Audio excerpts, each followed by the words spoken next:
احنا كده متكبرين ان احنا مش اي حد بيجي يكلمنا نبقى صاحبه. لا، هو ده مش تكبر. فيكي مختلفة عن كل اللي حواليكي. انت اللي عليكي ان انت تدوري ايه الحاجة اللي فيكي اللي مختلفة عن كل اللي حواليكي دي. فالموضوع تحسيه جاي من ان انت عارفة قيمة نفسك. في كده مكان انا كنت قاعدة فيه اللي هو المكيف ده،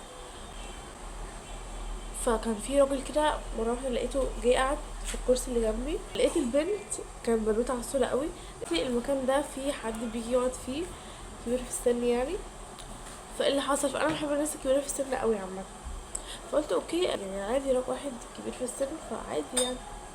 فخليته يجي يقعد في المكان اللي كنت قاعدة فيه، اللي هو المفروض اللي هو كل يوم بيجي يقعد فيه.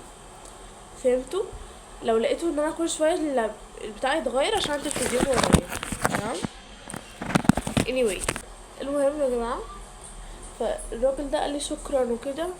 تمام. وبجد كان راجل كريم قوي قوي.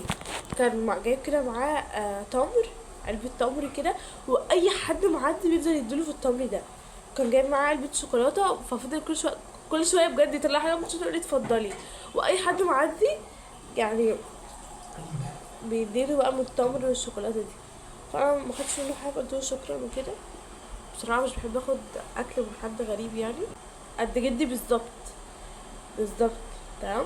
كنت قاعدة بكتب حاجات بقى واسمع بودكاست وكده. يعني كنت قاعدة لوحدي. اوكي. عندي بس عشان منبوظش الميك اب، عشان قاعدين بنتكلم.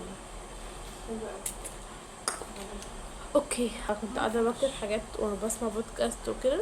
قال لي مش فاكرة والله ايه اللي حصل، مش فاكرة الكلام اتفتح ازاي. يقول لي نصايح تحفة تحفة تحفة. فمش عارفة ايه اللي فتح الكلام، بس الموضوع دخل بينا على ما تصاحبيش حد مش شبهك. انا جاي اكلمكم النهارده عن الموضوع ده، ان انتوا ما تصاحبوش حد مش شبهك. يعني دايما ماما بتقولهولي ما تصاحبيش حد مش شبهك وكده، بالذات لو انتوا شخصيه نادره. او مش لازم ان انتوا تكونوا شخصيه نادره يعني، عادي حتى لو ايه. بس شوفوا ايه الحاجه اللي مختلفه فيكوا عن كل اللي حواليكوا.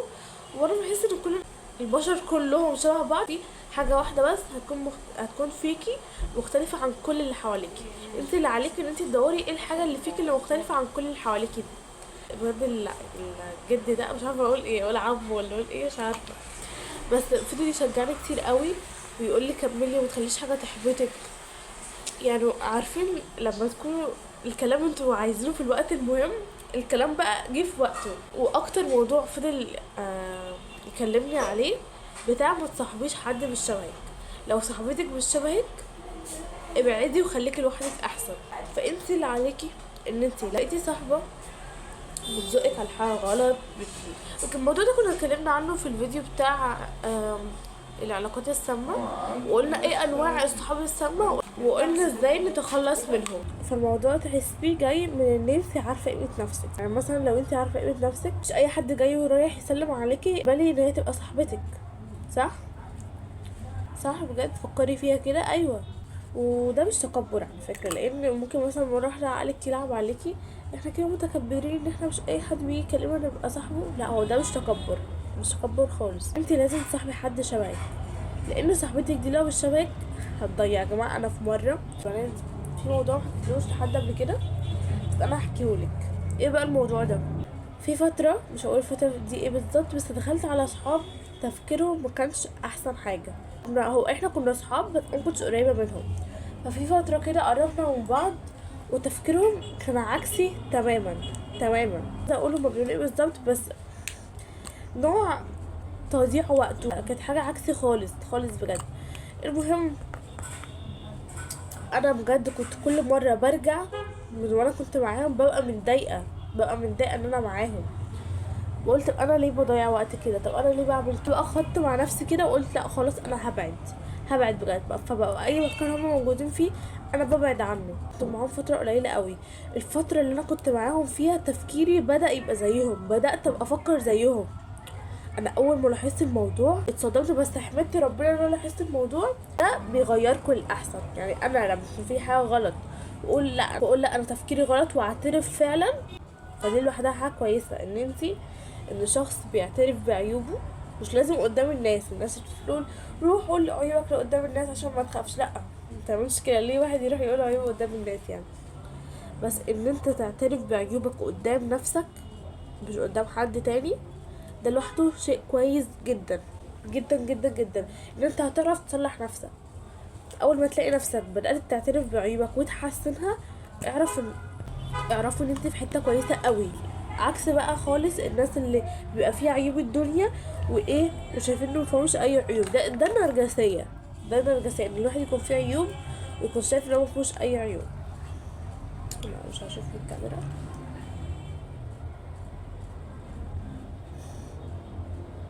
وبصراحه التجربه دي انا مش ندمان عليها خالص خالص خالص، لان خلتني اثق في نفسي.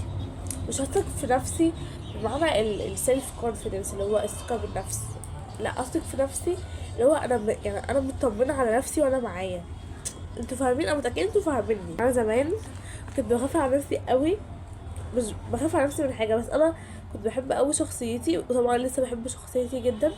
فكنت بخاف عليها قوي ان انا ابقى مع اي حد تفكيرها غيري، فعقلي يبقى كده. فاهمين؟ فلما الصراحه خدت التجربه دي وتجارب تانية غيرها كتير كتير كتير قوي، بس كانت مع اشخاص مش شله كامله. فاهمين؟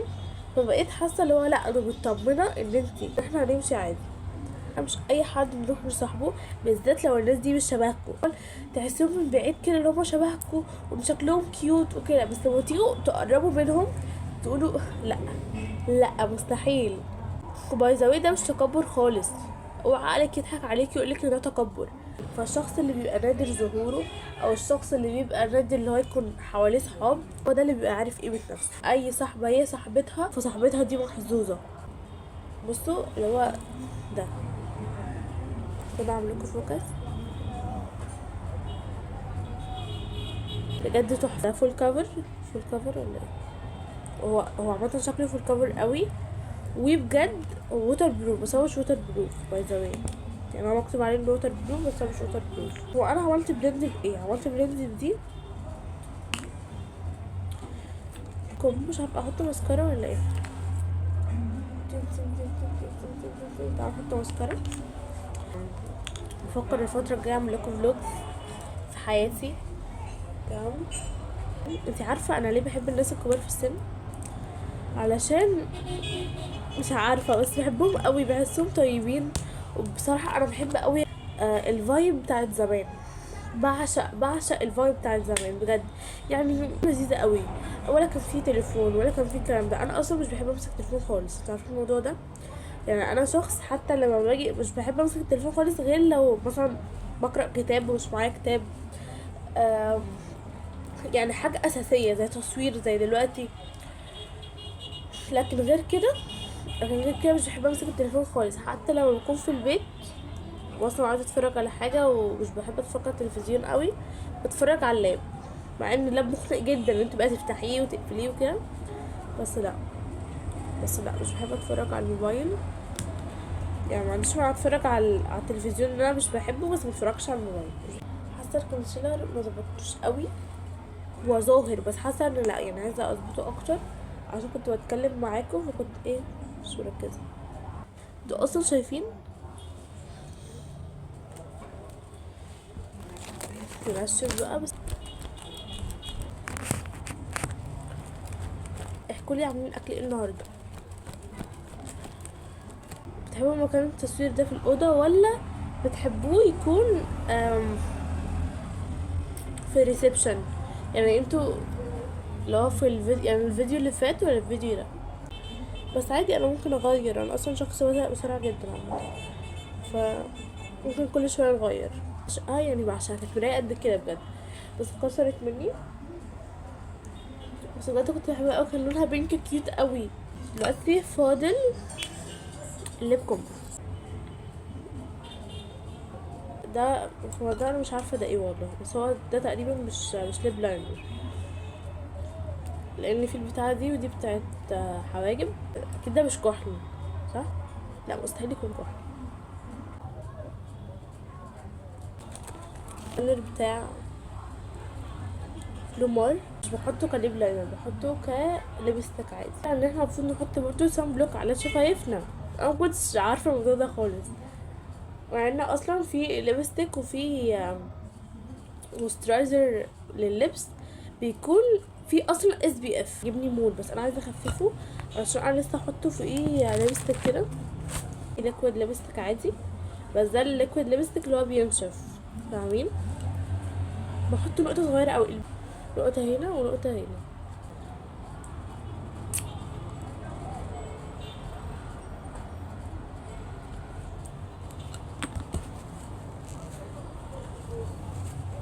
بعدين هنعيد تاني بالليب لاينر من بره. تمام.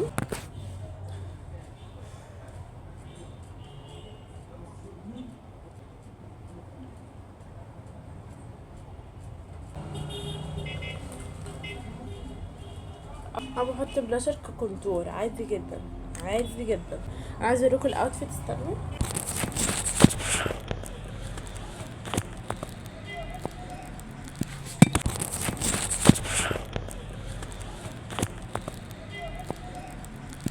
زاوية مش نازله بالسليبر.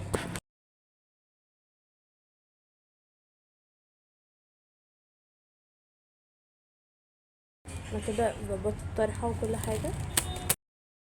نسيت اقول لكم باي باي وهتوحشوني وكل الكلام ده. اللي وصل لحد هنا بس